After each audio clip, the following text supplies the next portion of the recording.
Hi guys, how are you? Hope you're staying happy and healthy in this lovely quarantine Easter season we find ourselves in. So today I thought I would talk a little bit about aperture and how that plays into controlling your light and how you can use that to manipulate your images to get effects. So if you recall from yesterday, we talked about three main ways your camera takes in light.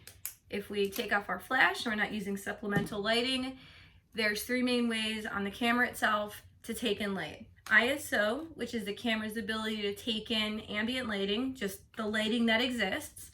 There's shutter, which is the equivalent of your eyes blinking, and the faster the shutter is, the less light that comes in. The slower the shutter is, the more light that comes in. And then there's aperture, and that's what we're going to talk about today. Aperture, a really nice way for you to kind of think about it in your mind is, imagine your pupil. The more wide open your pupil is, the more light that comes in. The more narrow your pupil is, the less light comes in. And that's the same exact thing with, relatively the same exact thing with your camera. Aperture and f-stop are two terms that are kind of used somewhat interchangeably. Sometimes people will be talking about the aperture on your camera. Sometimes people will be talking about the f-stop on your camera. In fact, so again, I'm using the Nikon D750. If I have my camera set to, yesterday we were on shutter preferred. If I have my camera set to aperture preferred, A for aperture preferred, I am going to be changing the f-stop. So you can see F for f-stop. And if I move my scroll wheel, I'm gonna see that change. So just know that aperture and f-stop, they're both kind of the same thing. So another thing that you just wanna know when we're talking about aperture on your camera, the bigger the number is, the smaller the aperture is. So the bigger the number, the less light. The smaller the number, the more light. So it might seem kind of counterintuitive, but if you think about it for the other way aperture affects an image, it makes a little more sense. So we talked about aperture and f-stop, how they're the same, and then there's two more pieces of kind of technical jargon that you have to understand. One of it we talked a little bit about yesterday, which is bokeh. Bokeh is your background being blurry and your subject being in focus. If you have one of the newer iPhones, or I'm sure Android phones too, if you set it on portrait mode and you notice your subject, your person is in focus and the background is blurry, that's a bokeh effect. And that's related to depth of field. So if you notice, I'm one distance away from my camera and my wall is another distance away from my camera. My wall is like a little bit blurry. You can't quite make out the pictures on my bulletin board. So I'm in focus. This depth of field is in focus, and that's not in focus. So this is a relatively shallow depth of field because it's not a lot, right? Like it's just my head. If we had it to where I was in focus and the wall, so all this space, that's a deep depth of field. How do you achieve different depths of field? So we know how aperture or f-stop affects the light, right? A high number is a smaller aperture. A low number is a wide aperture.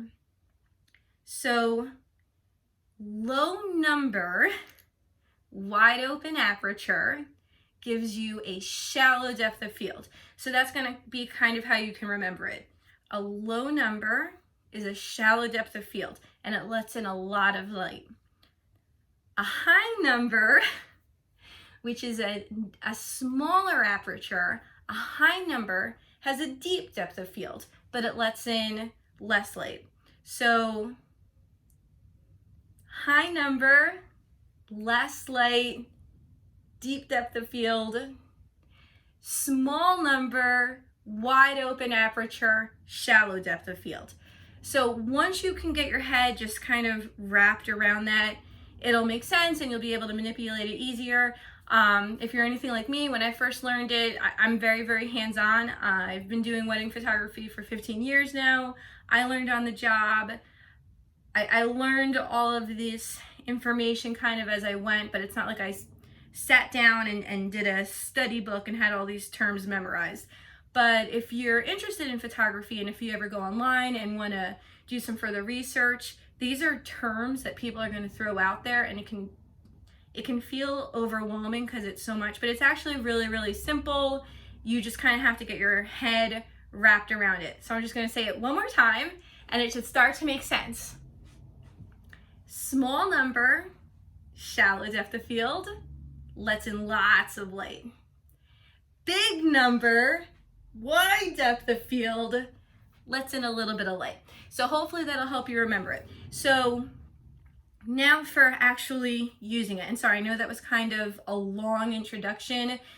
How to use your aperture is actually relatively simple, but if you don't understand those basic terms, it can be really difficult to explain it. So we already know that shutter can control the light because the faster the shutter, the less light comes in, the slower the shutter, the more light comes in, and depending on what you're capturing, you're going to want something else. So yesterday we talked about if you're taking pictures of your dog running through the yard, you need to have a fast shutter speed because you need to stop that motion. You need to stop it with a fast shutter. So let's pretend you're maybe inside now, or maybe it's dusk and it's not quite as dim and you're still trying to capture something fast. So you have this fast shutter so you can capture the motion, and you're letting in less light with your shutter. And you're like, oh shoot, I'm letting in less light. That's not good, but I need to pull light in somewhere else. So now you can think about your aperture, because an aperture is another way to control light. So you can have a wide open aperture, which is going to be a smaller number, and it's going to pull in more light, which is what you would need, right? Because your shutter's really fast, so your shutter's not going to let in a lot of light, but you can open up that aperture and let in more light. So, and then that's going to give you that really nice effect. Lots of people like having their subject in focus and the background not in focus. It's very, very pleasing. There's some circumstances where you'd want everything to be in focus, but for the most part, people really, really love that lovely, beautiful bokeh. And also, it's just understanding this, you can start to take nice pictures in more different environments. Because we talked about yesterday, let's say you wanted to photograph your dog running through the yard, and I said you're really going to have to be outside in a very, very bright light because your shutter is going to be so fast. Well, now you can understand aperture, and you can be like, okay, well, it's not quite as bright as I'd like it to be, but I'm going to open up my aperture. It's called wide open, shooting wide open. I'm going to get my aperture as low as I can get it.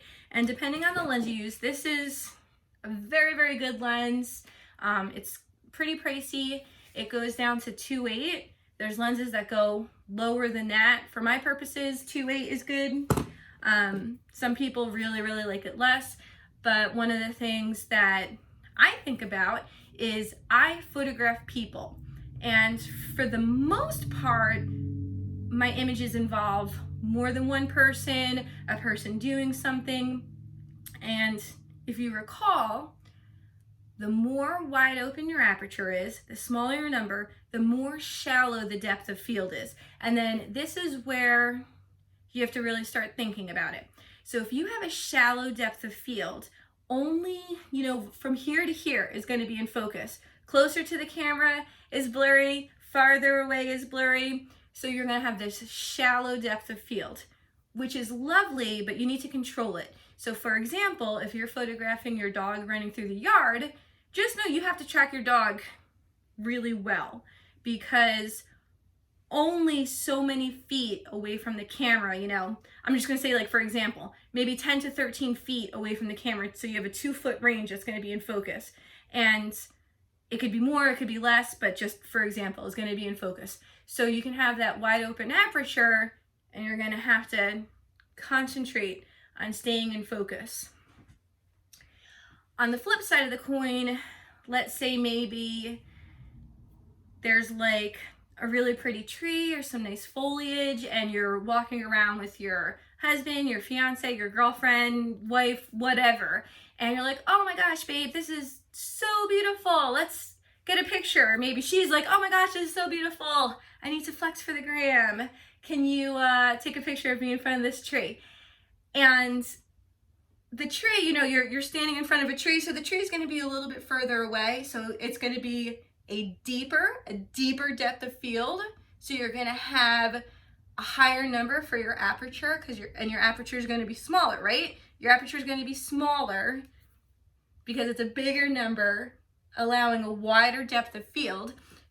No problem though. You already know. So, okay, I'm letting in less light with my aperture, but I already know from yesterday, I can also use my shutter to manipulate the light. So if I'm gonna have a higher aperture, which lets in less light, I can slow my shutter down. I can make my shutter go slower to let in more light. And that's great. You know, hopefully your fiance isn't gonna be jumping around like a lunatic while you're trying to photograph this. So as long as she stands relatively still and you have a steady hand, you know, you'll be able to have that deeper depth of field and still have everything properly lit and have a nice camera. As far as shutters go, I actually have fairly shaky hands. I don't ever like to shoot less than 1/60th or 1/80th of a second, 60 or 80. And a lot of times I'm photographing people are moving, they're not sitting there like stone. If you have a very steady hand, you can go slower. If you have a tripod set up, you can go way slower, but this is just me. I know I don't have a steady hand, so I don't like to shoot less than 1/80th of a second. I have photographers who have very steady hands and can go slower than that.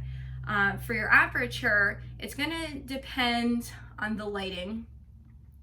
So, and so much of it depends on what you wanna do. If you want that lovely bokeh effect, for the most part, you're probably gonna be shooting as wide open as you can, as small of a number as you want. Back in the day when you used to shoot on film and you were shooting outside, there's actually like a formula for it, because with DSLRs and most modern cameras, you get that instant feedback. You can see your image right away. So you get to be a little bit more creative and play with it. So when you're photographing people and you want to have that pretty bokeh effect, what I would suggest is going as wide open as you can. The smallest number you can get on your camera if you're on aperture, smallest number you can get on your camera if you're paying attention to your aperture.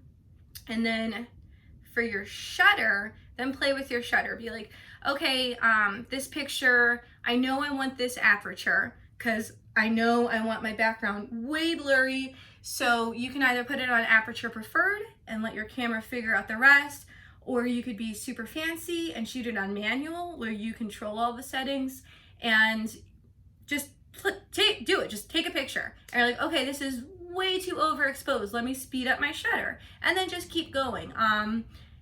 There's a lot that plays into it, how shady you are. So honestly, the best thing is take a picture and take a look at it. You'll see stuff if you go online to how to read a histogram, how to look at highlights. And it's not that difficult, but you can do a lot. Just look at it. Just look at your camera and see what you like.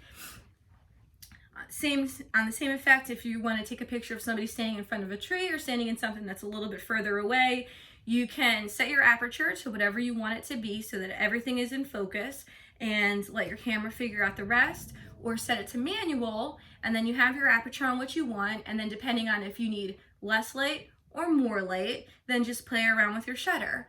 So that's the way aperture affects an image. That's the way aperture pulls in light, takes in less light, and that's how it works really, really nicely with your shutter so that you can get really, really pretty pictures with that beautiful depth of field, that beautiful bokeh effect, and you can still do it on a really, really sunny day and not have everything overexposed.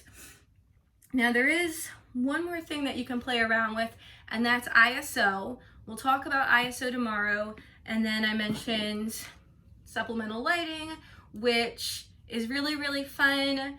Not everybody understands it. It's not as hard as you would think it is. You just you just have to wrap your brain around it. And then once you wrap your brain around what it is, what it does, it's super, super easy to do. I don't know why everybody feels so overwhelmed, why some people feel so overwhelmed with on-camera lighting. So I hope you guys are staying well. I hope you like these tips. Subscribe to my YouTube channel. Check us out on Instagram. If there's anything that you had questions about or things that you wanted me to specifically go over or super cool effects that you just saw and you're like, oh my gosh, Cherryville Photography, you're so awesome. How do I do this? Just ask. So thanks again, guys. Stay healthy.